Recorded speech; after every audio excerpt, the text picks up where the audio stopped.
Pada pertandingan AS Roma versus Atalanta menit ke-56, Nicolo Zaniolo terjatuh di kotak penalti Atalanta, usai bajunya ditarik oleh Caleb Okoli, namun wasit tak menganggap hal itu sebagai pelanggaran.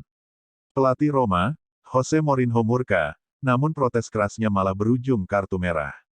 AS Roma takluk 0-1 dari Atalanta di pekan ke-7 Serie A musim ini. Tanpa Paulo Dybala yang cedera, Serigala Ibu Kota gagal mengamankan 3 poin di kandang sendiri.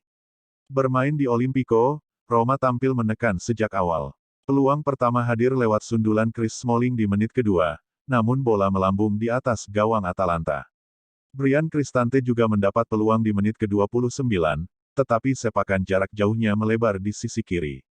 Sedangkan percobaan serupa dari Roger Ibanez 3 menit berselang berhasil ditepis oleh kiper Atalanta, Marco Sportiello.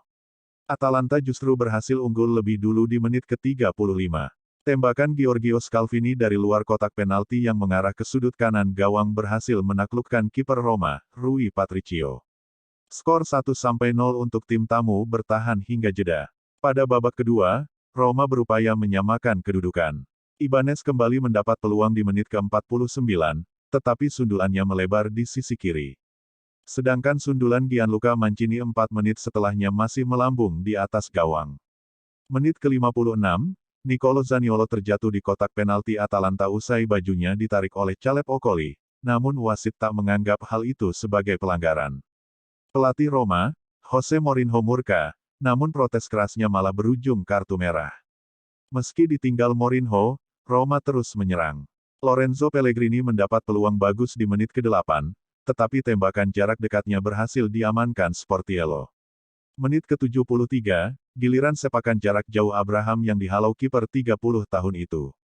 Salah satu peluang terbaik Roma terjadi di menit ke-88. Zaniolo dengan cerdik memberi umpan terobosan kepada Zeki Celi yang kemudian memberi umpan silang kepada Eldor Shomurodov. Namun sundulan penyerang Uzbekistan itu melenceng tipis. Di injury time babak kedua, Roma terus mencari gol balasan, namun tak kunjung tercipta. Atalanta mengunci kemenangan 1-0. Hasil ini membuat Ladea naik ke puncak klasemen dengan 17 poin. Sedangkan Roma ada di posisi 6 dengan 13 poin.